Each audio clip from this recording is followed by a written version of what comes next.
हर हर शंकर, जय जय शंकर। चालुक्य वंश के वास्तुशिल्प का प्रतीक है बादामी गुफा।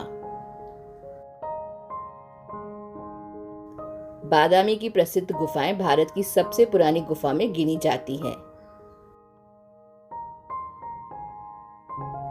इन गुफाओं में हमें हिंदू, जैन और बौद्ध धर्म का मिश्रण देखने को मिलता है।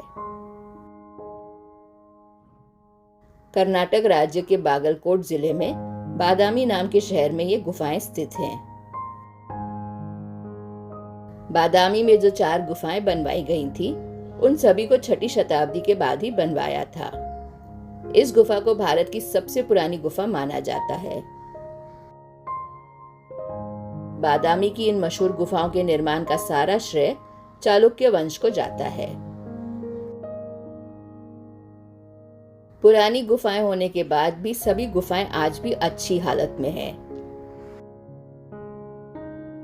यहाँ की सभी गुफाएं नगाड़ा और द्रविड़ शैली में बनवाई गई थी। इस शैली में बनाने के कारण यहाँ की सभी गुफाएं अति सुंदर दिखती हैं।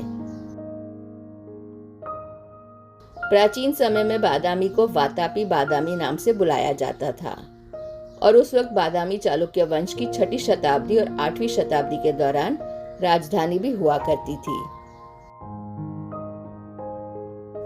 बादामी एक मानव निर्मित झील के किनारे स्थित है और इसके उत्तर और दक्षिण दिशा में बाद में कुछ किले भी बनवाए गए। यहाँ पर 4 तरह की गुफाएं हैं और वे सभी एक ही रास्ते में लगती हैं। यहाँ की जो पहली गुफा है, उसमें हिंदू धर्म के देवी देवता की बहुत सारी मूर्तियां हैं, मगर इस गुफा में ध्यान आकर्षित करने वाली भगवान शिव की तांडव करती हुई नटराज की मूर्ति है। दूसरी गुफा आकार और दिखने में बिल्कुल पहली गुफा की तरह ही है और इस गुफा में भगवान विष्णु की सबसे बड़ी त्रिविक्रमा अवतार की मूर्ति है। यहाँ की सबसे बड़ी गुफा तीसरी नंबर की गुफा है।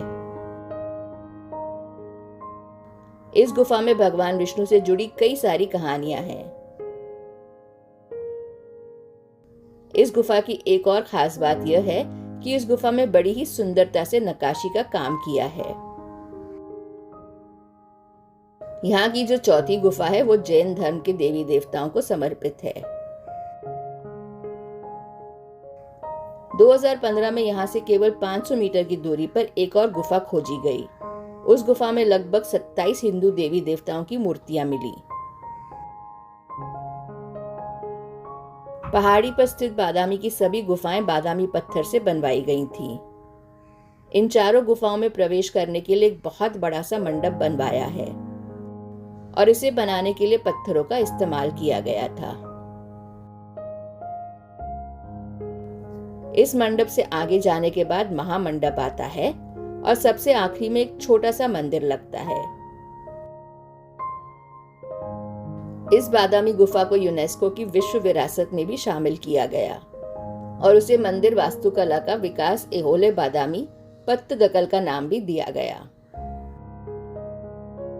6ठी और 7वीं शताब्दी में बनी पहली और दूसरी गुफा को दक्खन की शैली में बनवाया गया था और तीसरी गुफा को उत्तर की नगारा शैली और दक्षिण की द्रविड़ शैली में बनवाया गया। तीसरी गुफा में विसारा शैली में बनवाई गई कई सारी मूर्तियां भी हैं। कर्नाटक में इस शैली में बनी कई सारी मूर्तियां और पेंटिंग आपको देखने को मिलती हैं। पुराने समय के जितने भी राजा हुए, उन्होंने खुद का नाम अपने कर्मों से इतिहास में शामिल किया। अपने नाम के साथ कई सारी ऐसी चीजें बनवाई जिसके कारण उनके वंश की संस्कृति के दर्शन भी होते हैं और साथ ही कुछ ऐसे स्मारक भी बनवाए जिनके कारण उनकी वंश की वो पहचान बन गए। तो ऐसे कर्म करिए जिससे आपको लोग आज ही नहीं, आपके जाने के बाद भी याद रखें। खुश रहिए और सदैव जपते रहिए। हर हर महादेव।